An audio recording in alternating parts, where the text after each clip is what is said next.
Today I'm in Utah, out among the rocks, kind of somewhere near Moab. I've been traveling my whole life, and so my goal going forward, I've got a couple kids now, and sort of in the giving back phase of my life. I've been traveling, nearly 40 years. Traveled full time for close to 10, led cycling trips around the country. Places like this, you sort of put your bike down, you park your car, you just go out and run around. So now I'm trying to give back, and I'm trying to do that by, I think the fastest way to scale is to get institutions, tech companies, remote potential employers, colleges and universities, institutions to allow their people to travel. And I mean that by building physical travel platforms that allow their students or their employees to live and work and play without interruption. To get out in places like this, now that we've got Starlink, now that COVID has happened, and remote work and Zoom and stuff isn't so taboo. This is much more doable than it used to be. I first got on this idea back in like 2010, 2011. Started a nonprofit running cycling adventures. It turns out unsupported, like proper adventure style cycling across the continent is not something a lot of people want to do. And so a lot of people do want to travel though. And so this is sort of the next iteration of the nonprofit travel argument. And I do see it like that. It's pretty academic to me. I think the argument is fairly straightforward. Making if you allow traveling the world to be accessible, and our companies, our major institutions, are the folks with the capital and the clout to do that. I've had friends, like I've gone to Europe with friends who make sturdy six figure income, solid jobs, have plenty of savings in the bank, and their family or their social circle is upset with them for taking a 2-week trip to Europe, for traveling even a little bit. And so the narrative in many circles in the U.S. has been that you get a solid job in your 20s and you just work your whole life until retirement. Travel is for vacation. It's not necessarily for building human capital. And so I'm trying to switch that argument up a little bit. The amount of human capital that can be built when you're thoroughly crossing a continent, when you're getting a fairly thorough knowledge, when you're engaging with communities, when you're traveling across the spectrum holistically, when you're traveling socioeconomically, ideologically, spiritually, religiously. There are all these ways to travel and to engage with landscapes and communities as you travel that you're only built up in positive ways. It's the type of travel I'm talking about isn't less rigorous. It's more rigorous than normal life. It's more rigorous than going to work and coming home every day. But the way that you can build out a travel platform for a week, a weekend, a month. I'm not trying to tell anybody how to use the platform necessarily. We do run programming, provide examples of programming, how people get started. Because if you've not made use of a travel platform before, I understand that can be kind of uphill, a little bit hard to understand how to take advantage of it in the best way. But that's not something I'm trying to preach to people. There are a million ways to make a platform, to scale a platform, to get your folks out into the world. And essentially, when you're doing it with the point of building human capital, you're making better decisions. You're investing money in a smarter way. You're building products that fit people better because you understand the people that you're trying to make the products for better. It's not just polling. It's not so disconnected. I've made videos in the past arguing that like maybe major companies wouldn't have wasted tens of billions of dollars on products that people don't necessarily want. And so now I'm out here in Utah kind of giving you some context for that argument.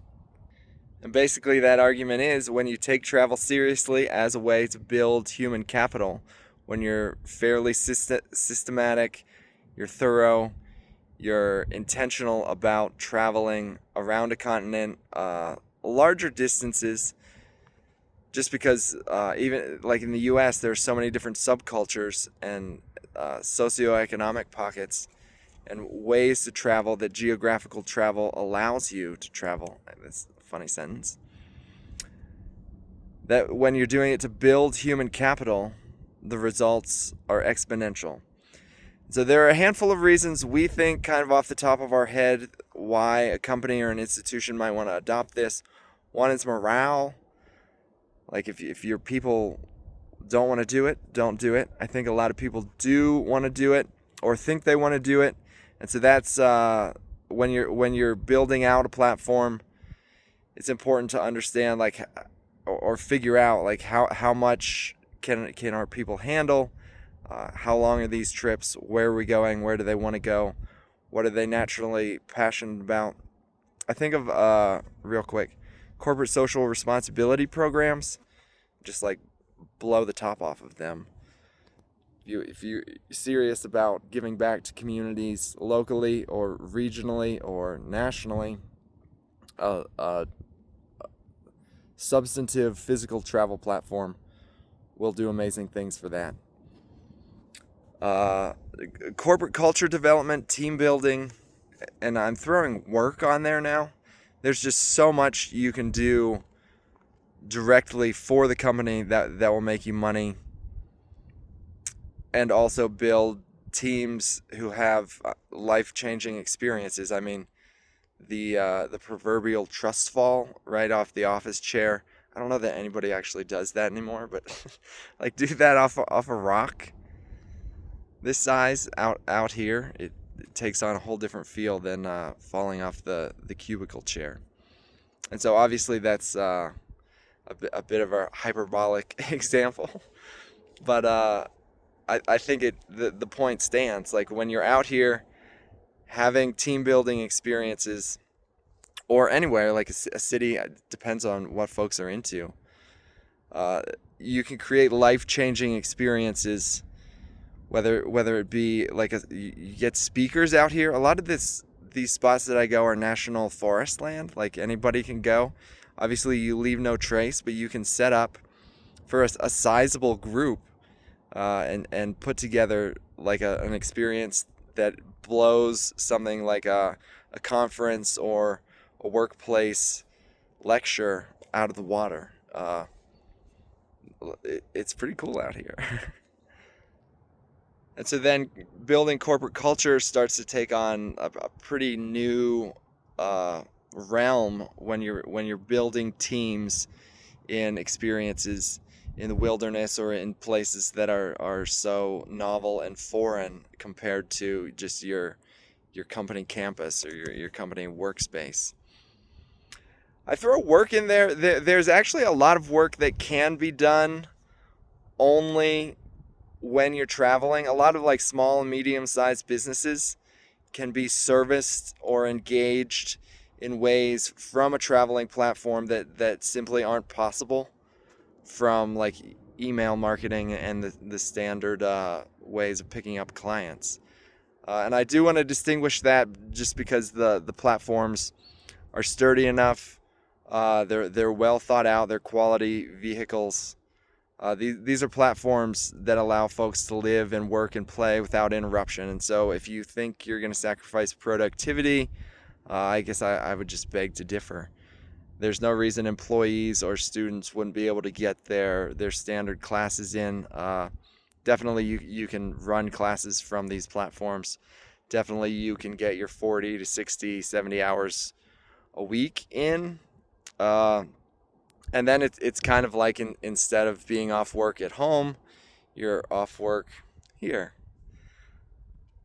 And so I just want to distinguish that, like that there ought not to be any interruption on these platforms, but also there are types of work that are only possible from the platforms. And I think for companies, when that makes sense, that like within 6 to 8 weeks easily pays for itself. Human capital is the main argument. I think when you have the globe at your fingertips and you can create your own experiences for your employees, there's simply not a better way to build human capital. So you're providing the inputs, the programming, we call it, on top of the physical travel platform. And then you're just running with it. And that leads to innovation targeting. And so once you build sort of a general human capital sort of base, when folks have seen a couple continents fairly thoroughly, they've engaged with folks, and that may take several years. Because again, if you're traveling a week, a weekend, a month, like the amount of time that your employees or students can spend on a platform is going to vary from institution to institution. But once you get a general baseline, and ideally folks have seen a couple places in college because they've had these platforms in school, and then so you're just continuing to build more of a general human capital base. But you can really drill down on experiences. So out here, I would think a lot of specific innovation targeting is going to be way above my pay grade because I don't know enough about the specific. Like I'm not an engineer, for example. But if you get an archaeologist or whatever specialist in your field that is in the direction of the innovation you might be targeting, you spend some time out here looking at the geology or the fossils. I think of like marine biologists. I heard a TED talk once of a lady talking about some of the innovations that came out of the cross-sectional work, essentially, right? They're out on the ocean spending time with marine biologists for like a week. And so you get these people from different backgrounds, they're engineers or whatever, they're saying, oh, like this fish has this quality, or is able to glide through the water this fast because of the material on its skin. You start looking at that, and all of a sudden, if you're into shipping or whatever, right, you can see I'm kind of floundering here, but all of a sudden, you've got new ideas to bring back to your own field. And so when you're able to do that more regularly throughout the year, I think the innovation targeting starts to make sense. And the last reason we think is economics, and that's basically the barrier to entry is a lot lower than I think a lot of people realize. And that's basically because these platforms scale pretty easily to meet social group needs. The lower end of the bus build-outs are like very affordable. There are plenty of teams, folks who take part in RAGBRAI. RAGBRAI is a bike ride across Iowa that happens every year. And so there are like 40,000 people that do it. A lot of people team up together because they're a local cycling club from like California going to Iowa to cycle across. They build out an RV with a handful of bunk beds and poke some holes in the floor, create a gravity shower so they can register as an RV, throw in a stove, etc. Right? These can be very low-level, inexpensive vehicles that are still safe because it's in a bus. Buses are actually much safer than RVs. Vehicles that social groups can afford. These are recreational cyclists who all pitch in together to build a team vehicle. And so if they can do it, that scales down to meet a lot of social group needs. I think of churches and sort of social institutions like that. These platforms are a lot more affordable than might initially meet the eye. On the upper end, I mean, you've got these Provo bus build-outs that are like start at $3 million a piece. They're beautiful. They will change your perspective on like what fancy hotels are, and maybe make driving a little bit more palatable compared to flying and being in these high-end world-class hotels. And so then the RVs, the RV industry almost completely made in North America, and so it's all right here. That's going to be kind of everything in the middle. They range from like the lower end 5 figures to high or low 7 figures, I guess. The majority in the middle, like sturdy 6 figures, mid 6 figures. And so it's a lot more doable, I think, than people realize, especially now with things like Starlink and remote work as it's taking off.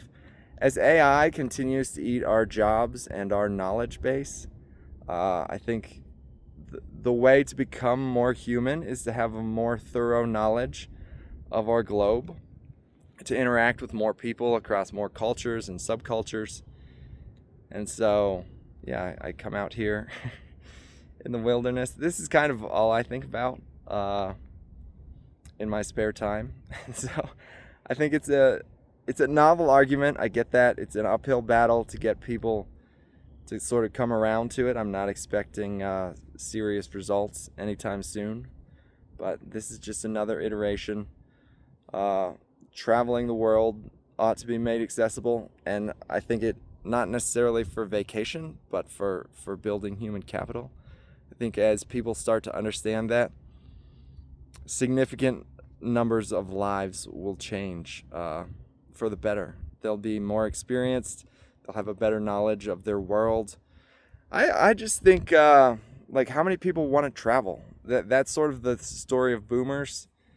They wait their whole lives to travel, and then they realize they're maybe not in the best health, or certainly they're aware that they could appreciate spaces like this when they were younger and more capable.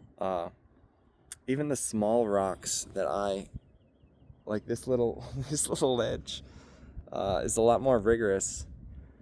Like I don't know if my parents could do it even. So yeah, hiking around here, like, you have to be a little bit capable to be out here.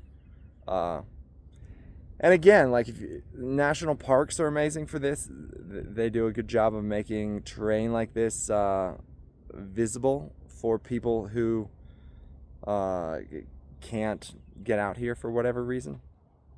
And so if you're into this kind of thing, there are more accessible ways to do it.